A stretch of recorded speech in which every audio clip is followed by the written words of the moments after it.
I mean, the failure rate's what? Within the first 2 years, 85% of agents drop out in real estate. You always see new agents everywhere. But it's really created a new breed of agent that is like, man, this is easy.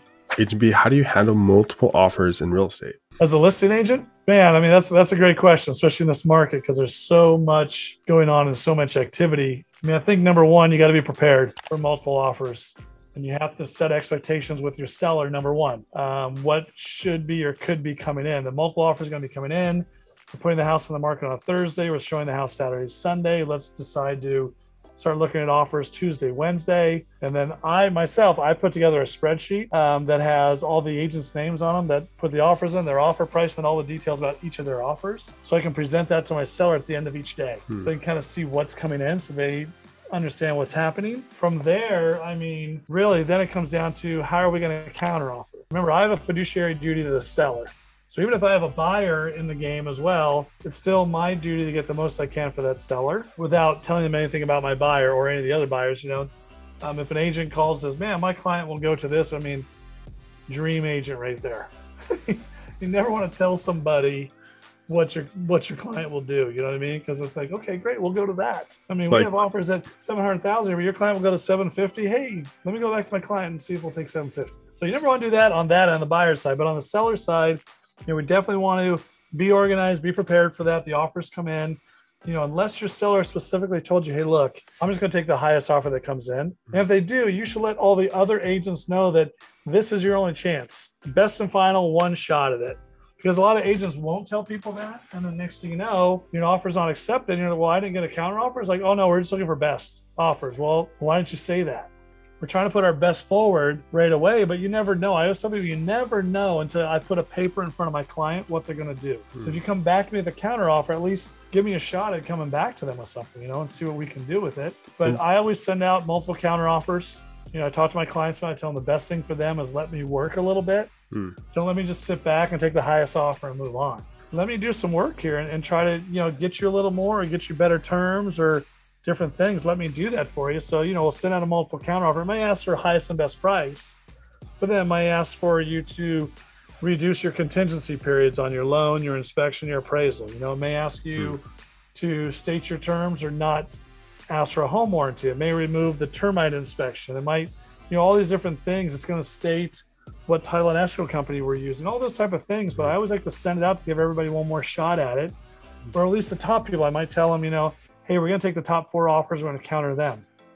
So, I mean, you know, some of these houses, we're getting 20, 30 offers on them, you know, but usually I'll try to counter everybody to give them a shot. Even if that $700,000 house, I got a $600,000 offer on, I'll still counter it, you know, let them know, hey, look, you're not, you know, we're at our list price or above. But those type of comments and things I might make, I have to clear with my seller first. Like, hey, can I go back to them and let them know we're at this price or above? The communication. They'll be like, yeah, you can let them know we're minimum 750,000 going up. Yeah. And then see who comes back. Because out of 30 offers, all 30 aren't going to come and counter back above 750 when they're at 700 to start. You know, so you get some dropping out.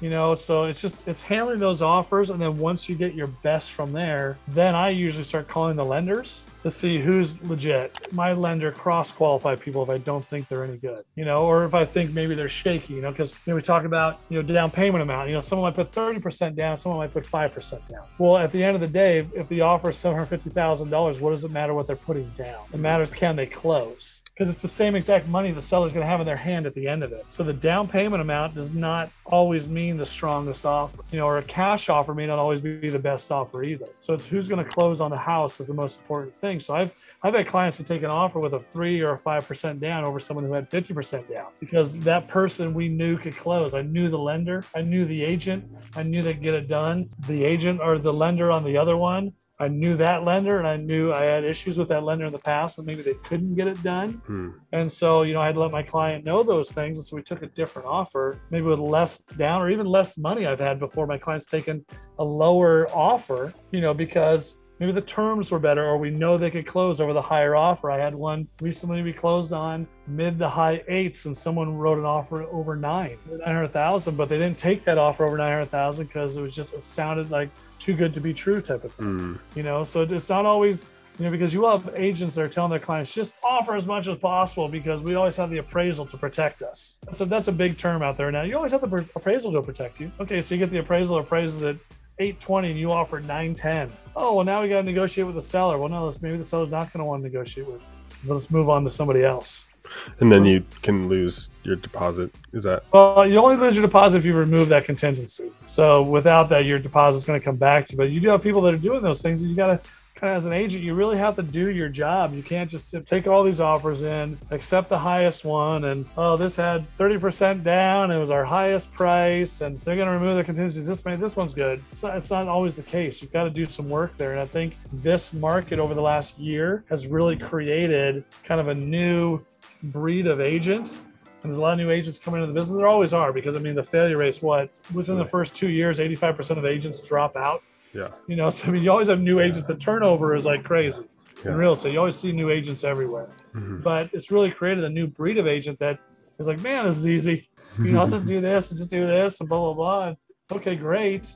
And to represent their client correctly, and the same on the buyer side. They're just throwing offers out there, not doing what they should be doing. So I just think handling listings, you have to be very prepared. You have to do your due diligence on it. You really need to know kind of your market and who you're dealing with and how to talk to not only agents, but also lenders, and also prepare your clients and have them, manage those expectations on what's going to happen. I found that really interesting how you said in terms of you had an offer that was like way above, but then you didn't take it simply because you knew like there was just a feeling about the program or whatever they were doing, or I can't remember if it was a lender or how they were presenting their offer, whatever it was. It just, my phone calls to the lender, it took like 2 or 3 days to get back to me because it was like a call center in the Midwest. And it's like, okay, well, who am I going to be talking to on this, and I couldn't get hold of the agent and just different things, so you never know what's going to transcribe or come about with that offer when you already have a couple of, not so much red flags, but maybe yellow flags popping up. You don't want those when you're trying to close on a real estate transaction, for sure. That makes sense. Sweet. Wow. Sounds like there's a lot to it. Yeah. I had a client not that long ago, when we're putting their house on the market, he goes, man, you actually do a lot of work for this. I'm like, yeah. It hasn't even started. We haven't even got on the market yet. Yeah. That's a discussion for another video, but just like, it's just a lot of work to be done, especially once you're trying to get someone into escrow. It's just, you got to make sure you do it the right way, because if not, you're falling out of escrow and getting someone back into it. Falling out of escrow, getting someone back into it. That can happen too. So yeah, and then you have to restart the process. Great. Yeah.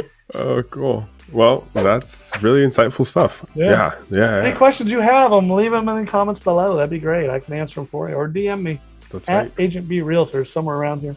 Yes. Yes. Cool. All right. Until next time. Cool. That's it. Man, easy. All right. See ya. Why are you still here? I guess you must have loved that video. So if you did, look over there, click right over there, and check the next one out. Maybe it's just as good. You never know. All right. That's it. Gotta go. See ya.